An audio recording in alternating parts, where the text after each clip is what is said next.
میں ایک last please کر لوں، میرے نانا جی کو شاہ صاحب جانتے ہوں گے، مولانا محمد بی اے جو ہے، میرے شاید بھی میرے نانا جی کو جانتے ہوں، وہ اہل سنت وال جماعت کے ایک فادر مبلغ اعظم تھے۔ وہ کالر نے بتایا کہ بابا مسلم ان کے نانا تھے،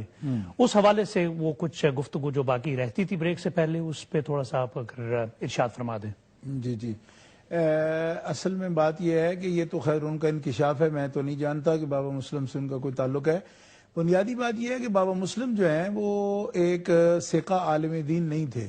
کالج کے پڑھے ہوئے تھے، پرانے دور میں بی اے کیا ہوا تھا انہوں نے، ان کے نام کے ساتھ لکھا ہی بی اے جاتا تھا، مسلم بی اے کہتے تھے ان کو۔ اور وہ مسلم مسجد لواری گیٹ میں بھی موجود ہے لاہور میں، وہاں کے خطیب تھے، صاحب طرز تھے، اچھا بولتے تھے، ادب عالی سے واقف تھے، علامہ اقبال پر وہ اچھا ان کا مطالعہ تھا، ذات کے مراثی تھے وہ۔ اور ان کے اندر بیماری ان کے اندر بھی تھی یہ کہ وہ امام باڑوں میں جا کے تقریریں کرنے کے عادی تھے، اور وہ موچی دروازہ اور حویلی، نثار حویلی اور قزل باش وغیرہ ان کے ساتھ ساتھ تو اس وقت بھی مفتی اعظم پاکستان سیدی ابو البرکات سید احمد قادری رحمت اللہ علیہ، جو اپنے وقت میں اہل سنت کے ذمہ دار تھے، ایک ایسی ہستی تھے کہ جو مرجع تھے اہل سنت کے، دنیا ان کے پاس پوچھتی تھی، تو ان کا باقاعدہ رضوان کی کاپیاں اس پر گواہ ہیں کہ بابا مسلم کو ڈانٹتے تھے کہ یہ جو تم جو کچھ کر رہے ہو تم زہر بوجھ بھی رہے ہو۔ اور اس موقع پر چونکہ بات سامنے آ گئی تو کہیں کیے دیتا ہوں، علماء اہل سنت کو اس سے سبق حاصل کرنا چاہیے، جو آج بھی نرمی اس انداز کی کرنے کی اور ایک دوسرے سے مل جل کر جلسے کرنے کی باتیں کرتے ہیں، اس کا نتیجہ آپ نے دیکھ لیا۔ اگر واقعی اس کا وہ نانا ہے تو نواسا کہاں تک پہنچا، ٹھیک ہے۔ تو اگر آج جو لوگ اس قسم کی باتیں کر رہے ہیں، ان کی اولادیں، ان میں بھی بغض صحابہ کا اسی طرح کا بیج بویا جائے گا، تو میں بڑے ٹھنڈے دل سے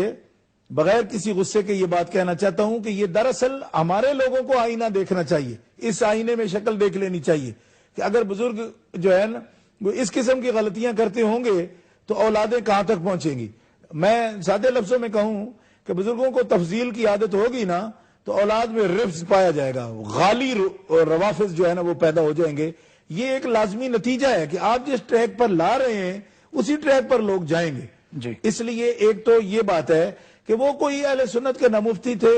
نہ قاضی تھے، نہ اہل سنت کے شیخ الحدیث تھے، وہ جو ان کی طرز تھی، جو طریقہ تھا، وہ وہی کچھ تھے۔ اور میں نے آپ کو بتا دیا کہ ان کے ہاں نہ کسی کوئی مدرسہ ہے ان کا،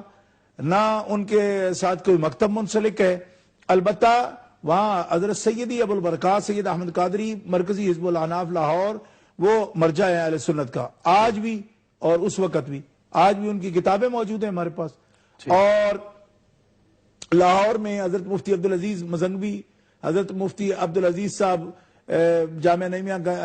گڑی شو کے امام اور کنز الایمان کے جو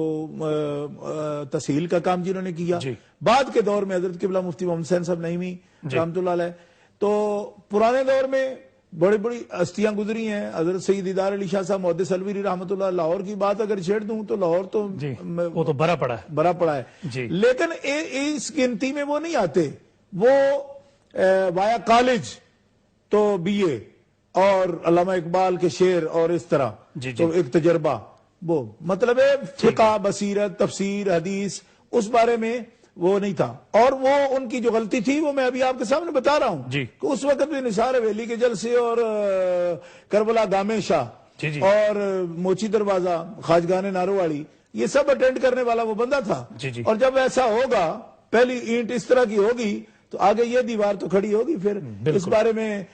میں اس پر تبصرہ اور نہ کرتا، صرف علماء اہل سنت کے نام میں یہ پیغام جاری کرنا چاہتا ہوں کہ جو آج بھی کہتے ہیں کہ ایسا ہو جائے تو ویسا ہو جائے تو پھر ایسا ہو جائے تو ایسا بھی ہو جاتا ہے، تو اس سے پرہیز کرنا بڑا ضروری ہے۔